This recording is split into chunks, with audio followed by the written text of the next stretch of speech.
Hai semuanya, gimana kabarnya? Semoga semuanya dalam keadaan sehat dan sejahtera. Saya ingin membahas sebuah film yang berjudul The Transporter Revealed, yang merupakan seri terakhir dari film Transporter. Film ini dirilis pada tahun 2015 dan mengisahkan tentang seorang mantan tentara bayaran yang diperankan oleh Ed Skrein, di mana di sequel sebelumnya diperankan oleh Jason Statham. Dalam film ini, ia harus menyelesaikan sebuah misi yang sangat berbahaya demi menyelamatkan ayahnya. Penasaran dengan alur ceritanya? Ini dia The Transporter Revealed.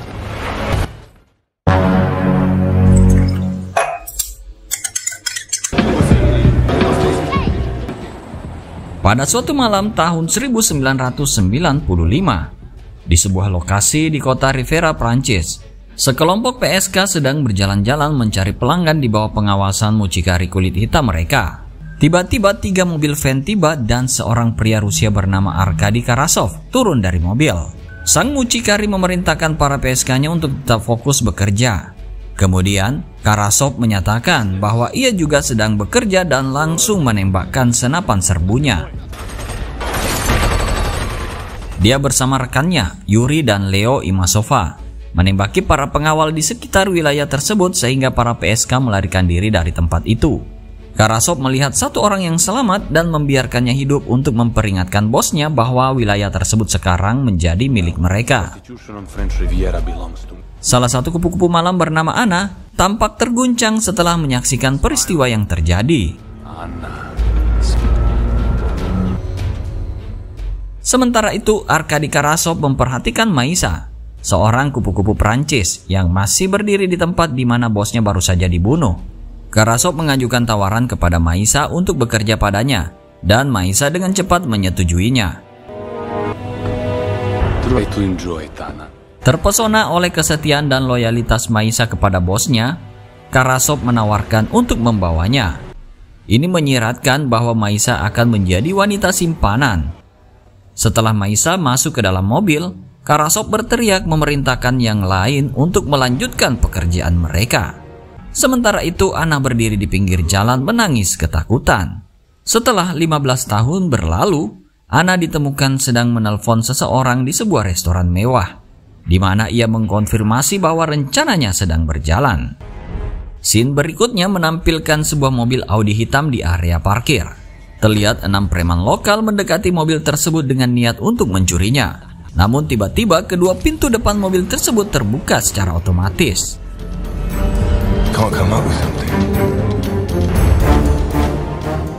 Pintu mobil tersebut ternyata diremote dari jauh oleh Frank. Ketika Frank menghampiri para preman, dia mengatakan teknologi cepat sekali berkembang. Para pencuri meminta kunci mobil Audi milik Frank. Namun Frank menolak dengan berkata, sekalipun kuberikan kunci, kalian tidak akan dapat menggunakannya. Frank pun langsung menghajar mereka semua.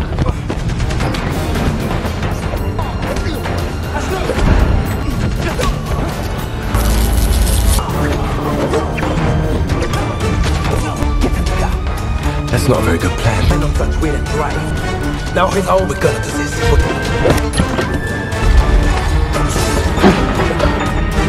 you're gonna make me late.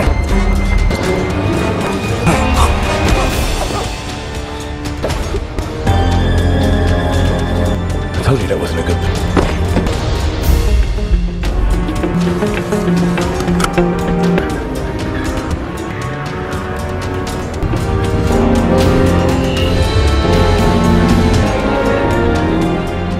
Frank akhirnya berhasil merapikan para pencuri tersebut. Setelah itu Frank berangkat. Ia melihat arlojinya dan mendesah, menyadari bahwa dia sudah terlambat. Frank menjemput ayahnya yang bernama Martin, namun ayahnya memberitahu bahwa ia terlambat.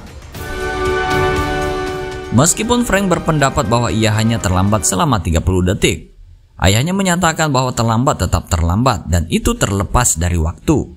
Saat berada di dalam mobil, Frank menanyakan tentang pensiun ayahnya, dan Martin menjelaskan bahwa ia akan menerima 791 euro per bulan sebagai uang pensiun. Saat itu Frank menerima panggilan telepon dari nomor yang tidak terdaftar.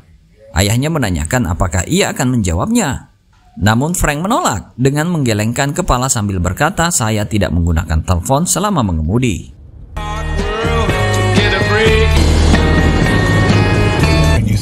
I'm driving. Di sebuah hotel, seorang perempuan bernama Kiao sedang menghubungi temannya. Ia terlihat bersama dua laki-laki hidung pesek. Mereka sedang menunggu temannya yang bernama Gina. Salah satu pria, akuntan uang Karasov, merasa sangat kesal karena Anna terlambat, karena dialah yang akan membayar mereka. Setelah Anna tiba, pria itu memberitahu mereka bahwa pesta akan segera dimulai. Pesta dimulai, jawab Anna, sebelum mengeluarkan pistol berperedam dari tasnya dan menembak si akuntan dan pengawalnya. Setelah itu, Anna dan Kiao mulai bekerja, menyiapkan sederet handuk yang mengarah keluar dari kamar mandi ke tubuh korban.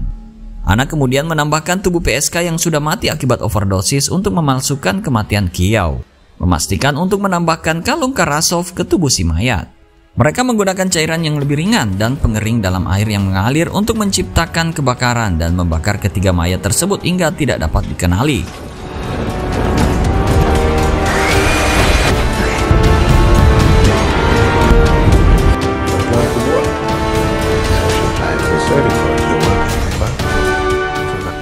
Saat itu, Frank dan ayahnya sedang menikmati makan malam bersama sambil membahas rencana ayahnya setelah pensiun. Ayahnya bercerita tentang keinginannya untuk membeli perahu dengan uang tabungannya. Namun Frank tampak sedikit sinis dengan komentar bahwa meskipun ayahnya bekerja di pemurnian air, dia selalu bekerja di lokasi berbahaya, yang menyiratkan bahwa ayahnya menggunakan itu sebagai kedok untuk menjadi tentara mata-mata. Kemudian tiba-tiba Frank menerima panggilan dari nomor anonim yang sama seperti sebelumnya. Anna kembali menghubunginya dan menawarkan pekerjaan. Namun, Frank menolak untuk menerima kontrak melalui telepon dan meminta untuk bertemu langsung. Anna setuju dan menetapkan waktu dan tempat pertemuan pada pukul 14.00 keesokan harinya di sebuah restoran.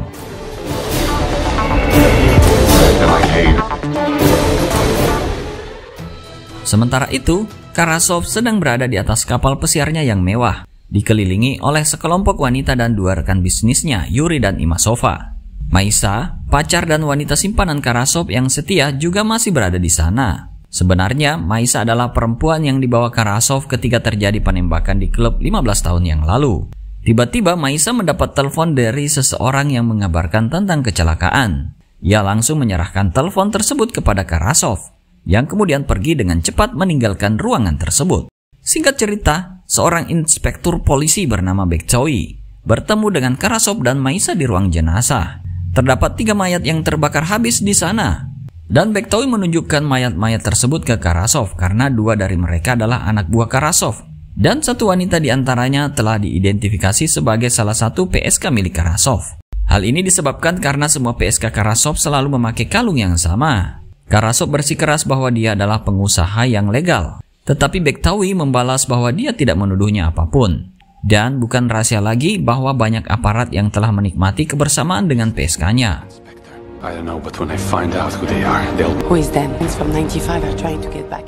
Dalam adegan berikutnya, terlihat Anna dan Frank sedang bertemu di restoran setempat. Dan Frank dijelaskan 3 aturan. Tidak ada nama asli yang akan disebutkan di antara mereka. Kesepakatan tidak bisa diubah. Dan Frank tidak boleh mengetahui identitas Anna. Anna menjelaskan bahwa ia akan menjemput 1 penumpang sendiri dan mengangkut 2 paket dengan total berat 104 kg dari Bank Mediterania dalam waktu 3 jam. Frank setuju dengan persyaratan tersebut, di mana setengah bayarannya akan diberikan di depan dan sisanya akan dibayarkan setelah pekerjaannya selesai.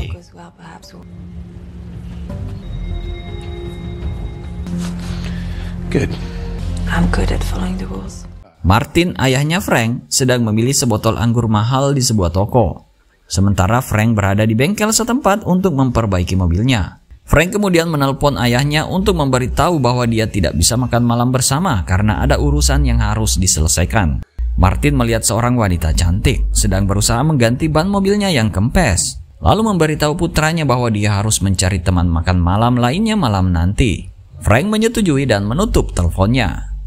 Kemudian, Martin mendekati wanita tersebut, Gina namanya, dan menawarkan bantuan untuk mengganti ban. Namun saat Martin lengah, Gina menyerangnya dengan pistol setrum hingga Martin pingsan. Gina kemudian memasukkan Martin ke dalam bagasi mobilnya dan membawanya pergi. Pada pukul 17.00, Frank menunggu di luar bank sambil menanti kedatangan Anna yang memakai gaun biru dan wig pirang. Where are the packages? Frank menanyakan kedua paket yang harus dibawanya.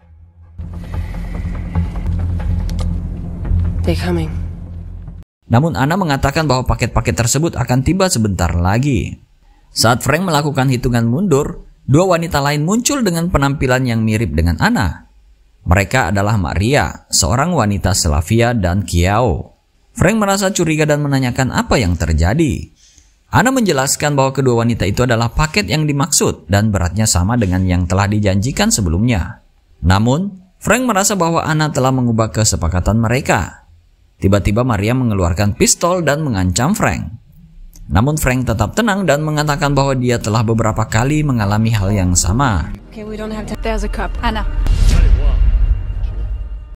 Maria mengancam akan menarik pelatuknya kali ini. Sementara Anna menunjukkan video ayah Frank yang telah diculik mereka untuk memaksa Frank agar mau mematuhi mereka. Seatbelts now. What is... Dalam situasi terpaksa, Frank harus mengemudikan mobil dan kabur dari tempat itu. Dan kemudian terjadi kejar-kejaran dengan polisi.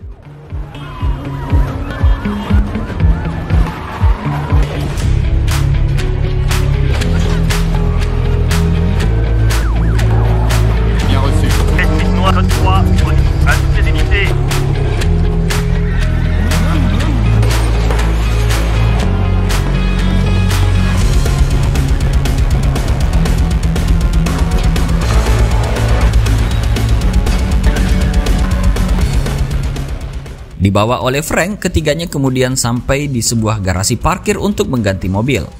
Anna bertanya kenapa mereka meninggalkan bukti.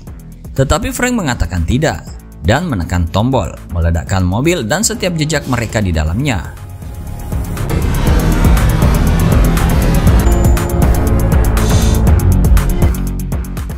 Setelah itu, Karasov bertemu dengan manajer bank yang menunjukkan rekaman video CCTV yang jelas menunjukkan 3 wanita yang ternyata Anna dan 2 temannya sedang merampok bank.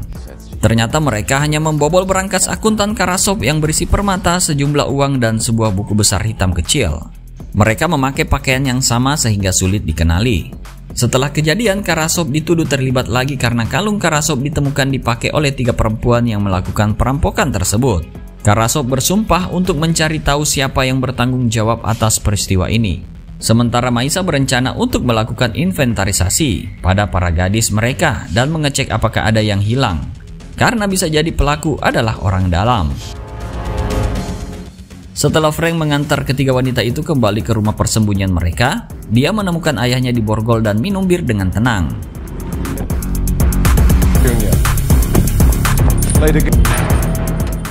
Anna mencoba untuk membicarakan sebuah kesepakatan baru, tetapi Frank menolak dan hanya ingin mengambil ayahnya dan pergi.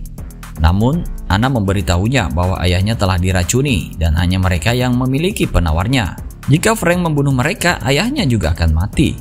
Frank sangat marah, tetapi dia tidak memiliki pilihan selain mengikuti rencana mereka selanjutnya. Your father gets it. Have the antidote? I should kill you right now. Look to not serial kill men into leading up to an eventual death. Ketika Karasov bertemu dengan Maisa, ia mengetahui bahwa 4 gadis yang dimilikinya telah hilang.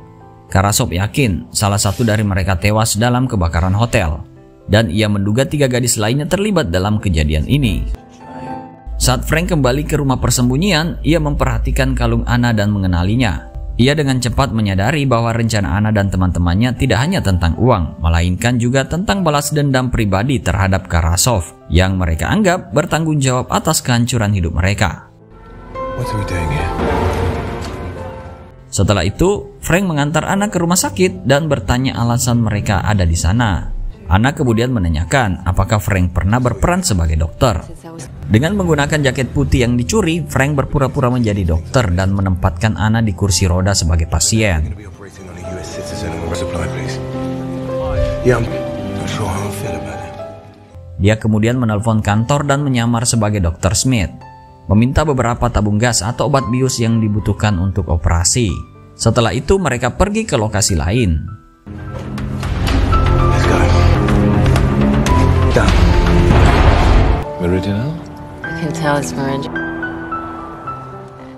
Sementara itu di rumah persembunyian, ayah Frank dan Gina sedang menonton pertandingan sepak bola sambil minum vodka.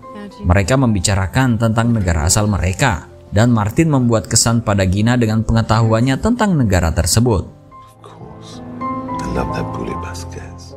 Namun ketika Gina hampir tergoda, tiba-tiba Kiao datang dan memberitahunya bahwa mereka telah mendapatkan gas, yang berarti tahap selanjutnya dari rencana mereka dapat dimulai.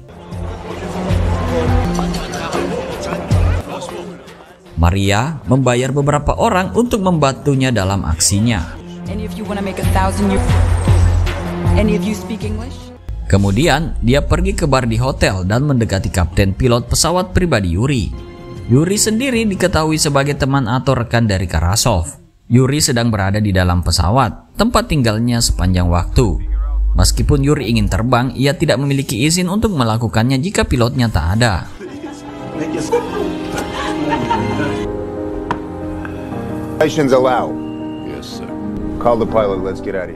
Setelah tiba di kamar, Maria langsung menodongkan pistol pada si pilot dan memerintahkannya untuk duduk. Anna dan Frank menjemput Gina dan Kiao dan mereka pergi menuju klub malam milik Imasov, yang diketahui sebagai teman atau rekannya Karasov. Setelah tiba, ketiganya masuk ke dalam klub. Frank mengganti tabung oksigen dengan tabung gas yang dicurinya dari rumah sakit. Namun Frank ketahuan oleh salah satu penjaga di sana. Meskipun begitu, Frank langsung memukulnya hingga pingsan. Sementara itu, Anna dan kedua temannya sedang joget-joget di dalam klub. Anna mendapatkan SMS bahwa gas sudah siap. Kemudian, Anna dan timnya melancarkan aksinya sementara Frank sendiri terlihat membawa penjaga itu ke sebuah ruangan di klub.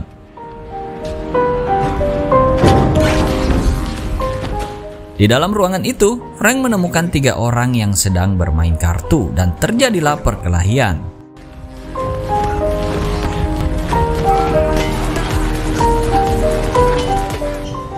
Saat Anna dan yang lainnya pergi ke toilet untuk mengambil masker penutup mulut, Frank telah membuka katup gas bius sehingga semua orang yang ada di sana pingsan. Setelah itu, mereka mengambil sidik jari Imasov, dan Anna mentransfer $100 juta dari rekening Imasov ke rekeningnya. Keep an eye out. Good.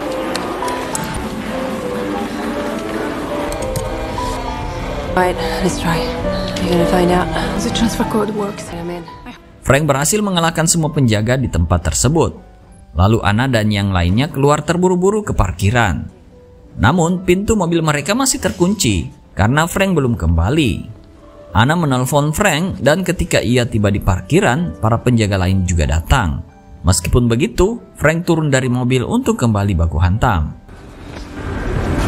Where is he going? Okay, he's got this. He's got this.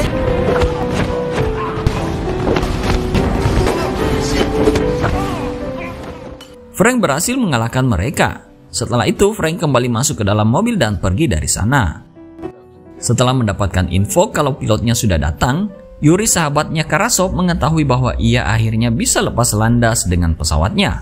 Ketika Yuri berada di dalam pesawat, ternyata ayah Frank menyamar sebagai pilot dan Maria menjadi pramugarinya. Ayah Frank memberitahu Yuri bahwa ia akan menggantikan pilot yang sebelumnya sakit akibat keracunan setelah makan tiram. Padahal sebenarnya pilot sebelumnya telah disekap oleh Maria dan orang suruhannya. Highly recommend. Yes. Okay. Setelah itu, pesawat pun akan segera lepas landas. Maria menawarkan champagne kepada Yuri dengan tatapan menggoda. Lalu, Yuri menyuruh anak buahnya untuk meninggalkan mereka sendirian. Setelah itu, Maria memasukkan obat tidur ke dalam minuman Yuri dan mengunci ruangan penjaga Yuri. Setelah Yuri pingsan, Maria mengambil sidik jari Yuri untuk mencuri semua uangnya. Ketika Martin berpura-pura untuk lepas landas, Maria masuk ke dalam dan memberitahunya bahwa misi mereka telah selesai. Namun co-pilot curiga dan Martin memukulinya hingga pingsan. Tanpa sengaja, kepalanya merosot di atas kontrol pesawat dan membuat pesawat berakselerasi, sehingga mengejutkan menara kontrol yang tidak dapat lagi menghubungi mereka. Ayah Frank dan Maria mencoba melarikan diri melalui pintu darurat pesawat. Namun, kecepatan pesawat membuat mereka sulit untuk kabur. Ayah Frank menelpon Frank dan meminta bantuan karena ia terjebak di dalam kompartemen kargo.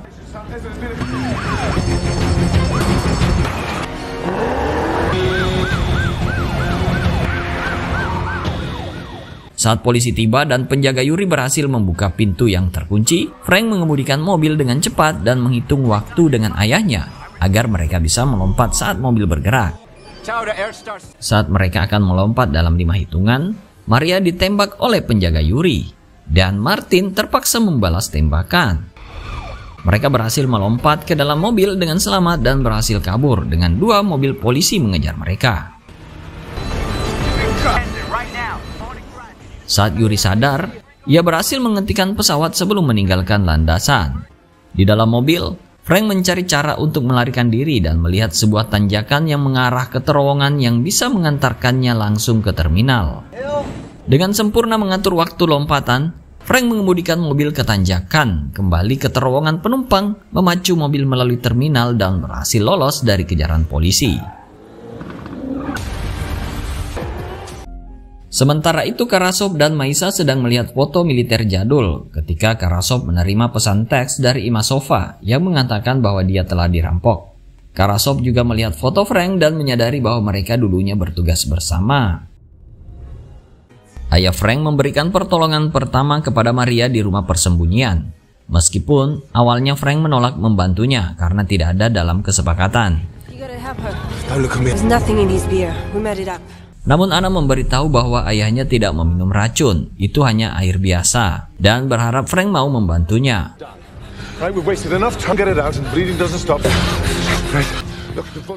Akhirnya, ayah Frank berhasil mengeluarkan peluru tersebut dan menyelamatkan Maria. Karasov bertemu dengan Imasova di klub malam, yang mengeluh bahwa semua uangnya telah hilang. Imasova menunjukkan rekaman keamanan Frank yang bertarung dengan anak buahnya. Dan Karasov menyatakan bahwa Frank bertanggung jawab atas semuanya. Imasova marah dan curiga bahwa Karasov mencoba mengambil keuntungan dari situasi ini. Tetapi Karasov membantahnya dan meminta 6 jam untuk membawa mereka yang bertanggung jawab atas kejadian tersebut. Saat berada di rumah persembunyian, Anna melihat ayahnya Frank sedang bermain ular tangga dengan Gina dan Kiao. Ia pergi ke ruangan lain menemui Frank yang terlihat sedang mengkompres tangannya untuk meredakan rasa sakit. Kemudian, Anna meminta maaf atas tindakannya terhadap Frank dan ayahnya, serta berkeinginan untuk menebus kesalahannya. Ia pun mulai melepas bajunya Frank, dan akhirnya mereka mulai adu skill bermain ular tangga. Frank yang sudah berpakaian kemudian pergi ke tempat tidur, di mana ayahnya Martin sedang berada bersama Gina dan Kiao. Waktunya untuk pergi ayah, kata Frank pada Martin. Martin menjawab, benarkah? Setelah mengucapkan selamat tinggal pada gadis-gadis itu, Martin pergi bersama putranya. Setelah mereka pergi, Martin dan Frank memulai percakapan tentang berbagai pengalaman gelap yang mereka alami dalam hidup mereka, dan merenungkan situasi Anna dan teman-temannya. Dijual ke prostitusi, di mana kematian adalah pilihan yang paling gelap, ujar Martin dengan penuh empati. Martin bertanya pada putranya apa yang akan dia lakukan selanjutnya. Frank menjawab bahwa dia akan pergi ke Paris untuk mencoba melupakan segala yang telah terjadi. Namun Martin menegurnya karena berusaha untuk lari dari orang-orang yang membutuhkan bantuannya, dan mengatakan bahwa itu bukanlah anak yang ia besarkan. Frank kemudian mengungkapkan bahwa dia telah mencoba melakukan yang benar selama bertahun-tahun ketika masih di militer. Tetapi dia tidak mendapatkan hasil karena ulah oknum-oknum korup. Tetapi itu tidak berarti kamu harus berhenti berusaha melakukan yang benar, kata Martin. Saat Frank mengantarkan ayahnya ke konsulat, Martin yang merasa kecewa pada putranya memintanya untuk mengirimkan kartu pos dari Paris. Setelah Frank pergi, ia menerima telepon dari seseorang yang mengaku sebagai ayahnya. Namun ternyata adalah anak buah Karasov yang memberitahunya bahwa untuk menyelamatkan ayahnya, Frank harus membawa ketiga wanita yang bersamanya ke hadapan Karasov. Mendengar itu, Frank segera berbalik arah menuju markas Anna untuk meminta bantuan untuk menyelamatkan ayahnya. Saat tiba, Frank tidak melihat Gina. dan Anna memberitahu bahwa Gina sudah pulang kampung. Namun, Anna setuju untuk membantu Frank dan mereka berangkat menggunakan speedboat menuju kapal pesiar milik Karasov. Setelah tiba di kapal pesiar, Frank segera mendatangi Karasov yang ternyata merupakan teman lamanya saat masih di militer, seperti yang terlihat dalam foto sebelumnya. Namun, Karasov malah mengejek Frank dan menyalahkannya atas tindakan para anggota pasukan yang ingin menghasilkan uang secara ilegal. Karasov bahkan menyatakan bahwa jika Frank tidak membongkar kasus korupsi yang melibatkan Karasov dulu, mungkin Frank tidak akan dipecat dari militer. Namun, Frank membantah dan menyatakan bahwa tujuannya ketika bergabung dengan militer adalah untuk melayani, bukan untuk mencari uang. Leo Imasov dan Yuri beserta anak buahnya datang ke kapal pesiar atas perintah Karasov. Namun Karasov membantah bahwa ia tidak memanggil mereka dan ternyata semuanya merupakan bagian dari rencana Anna. Anna kemudian mengungkap bahwa ia sebenarnya bekerja atas perintah Karasov dan memerintahkan mereka untuk memeriksa rekening milik Karasov. Sementara itu, seseorang dengan peralatan selam menyelam ke bawah kapal dan masuk ke dalam kapal. Ternyata orang itu adalah Gina yang sebenarnya tidak pernah pulang ke kampung halamannya. Gina merupakan bagian penting dari fase akhir rencana yang telah dirancang. Gina mentransfer uangnya ke rekening milik Karasov untuk semakin memojokkan Karasov. Kemudian Anna memberitahu Yuri dan Imasova bahwa sebenarnya Karasov yang memerintahkannya untuk mencuri uang mereka. Namun Karasov menyuruhnya diam, tetapi kedua rekannya dan penjaga mereka menarik senjata dan membiarkannya terus bicara. Karasov memberitahu keduanya bahwa dia akan meletakkan senjatanya dan menunjukkan kepada mereka rekening banknya untuk membuktikan bahwa dia tidak bersalah.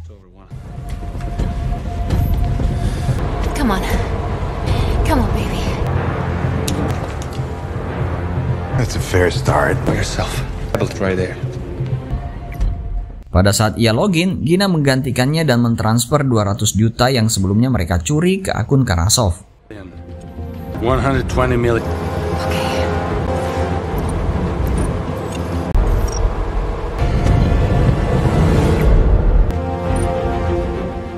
Yuri dan Imasova kemudian melihat transferan tersebut dan kecurigaan mereka terkonfirmasi.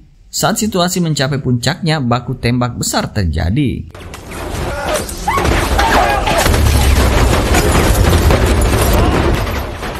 Yuri, Imasova, dan banyak penjaga mereka tewas dalam baku tembak tersebut. Sayangnya Maria dan Kiao juga menjadi korban. Namun Gina masih berada di sana dan berusaha untuk mentransfer semua uang dari rekening Karasov ke rekening Anna. Ketika Maisa melihat posisi Gina melalui tablet, ia langsung turun untuk menemuinya.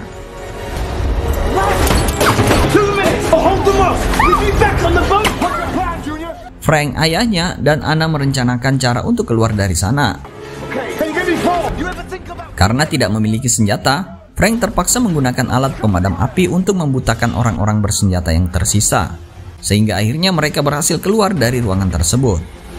Gina masih dalam keadaan terkendali dan berhasil mentransfer seluruh uang sebesar 320 juta dolar kembali ke Anna, menghancurkan Karasov secara total. Maisa menemukannya dan menembak Gina dari belakang. Meskipun Maisa mencoba untuk masuk ke sistem dan memulihkan uang tersebut, dia tidak bisa. Gina melihat seutas tali di dekatnya dan menggunakan kekuatannya yang tersisa untuk mencekik Maisa sampai mati. Martin menemukan Gina yang sekarat dan mencoba menenangkannya. Gina mengaku menyesal dan membuat Martin sangat sedih. Gina melihat bahwa transfer uang ke rekening Anna telah berhasil dan tersenyum bahagia sebelum mengembuskan nafas terakhirnya. Sementara itu, Karasov membawa Anna pergi menggunakan perahu karet. Frank berusaha mengejarnya, tetapi anak buah Karasov menghadangnya.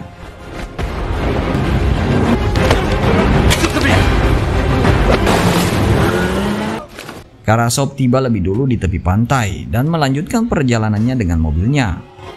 Setelah berhasil membantai anak buah Karasov, Frank segera pergi dengan menggunakan jet ski dan menabrak mobil yang digunakan oleh Karasov. Karasov pun berlari menuju bukit untuk bersembunyi. Sementara itu, Anna yang sudah pulih dari pukulan Karasov sebelumnya bangun dan mengambil pistol. Frank terus mengejar Karasov hingga mereka bertarung di atas bukit.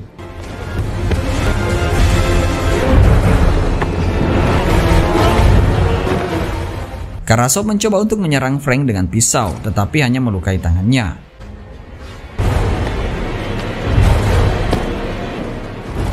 Karasov hendak memukul Frank dengan menggunakan batu.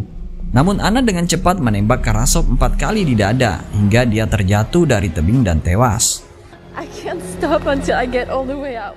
Anna merasa campur aduk antara lega, penderitaan, dan kesedihan menyadari bahwa ini akhirnya berakhir.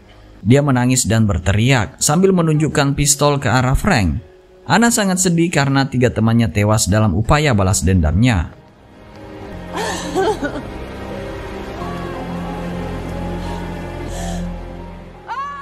Ayah Frank diinterogasi oleh Inspektur Bektawi mengenai Karasov. Namun ayah Frank menyangkal adanya keterlibatan dengan kekacauan itu dan tidak dapat mengidentifikasi orang yang membunuh Karasov. Ia hanya menceritakan bahwa ia melihat Karasov menggunakan perahu karet di tepi pantai dan setelah itu tidak tahu kemana pergi. Mendengar keterangan tersebut, Bektawi tidak memiliki pilihan selain melepaskannya. Singkat cerita, ayahnya Frank dibiarkan pergi. Saat menunggu di luar kantor polisi, Frank membaca makalah yang merinci kematian Karasov dan pembubaran kerajaan kriminalnya. Dalam percakapan, Frank mengusulkan untuk pergi makan malam sambil menikmati sebotol anggur yang enak. Mendengar itu, Martin menyambut positif saran Frank dengan mengatakan itu adalah hal cerdas pertama yang dia katakan. Akhirnya mereka berdua pergi makan malam bersama. Setelah 1 bulan berlalu, Anna telah berhasil keluar dari kehidupan prostitusi dan sekarang tinggal di sebuah rumah besar. Saat ia duduk di kolam renangnya dengan tablet, ia melihat saldo rekening banknya dan mulai mentransfer uang. Anna memberikan $75 juta kepada keluarga Maria, Gina, dan Kiao sebagai pengganti atas kesulitan yang telah mereka alami karena putri mereka menjadi korban perdagangan manusia. Selain itu, ia juga memberikan 10 juta kepada Frank dan ayahnya yang telah membantunya. Dengan sisa uang sebesar 75 juta, Anna akhirnya dapat memiliki kehidupan yang damai. Dan film pun tamat. Pesan moral dari film ini adalah pentingnya untuk tidak terlalu terpengaruh oleh keserakahan dan balas dendam, tetapi memilih tindakan yang bijaksana dan bermoral dalam menghadapi situasi sulit. Demikianlah alur film dari The Transporter Revealed. Jangan lupa untuk menantikan video-video kami selanjutnya dengan cara subscribe channel 99% Movie. Konten kami selalu membutuhkan dukungan dari kalian. Untuk ide film dan cerita, kami tunggu komentar kalian di bawah. Terima kasih telah menonton dan sampai jumpa lagi.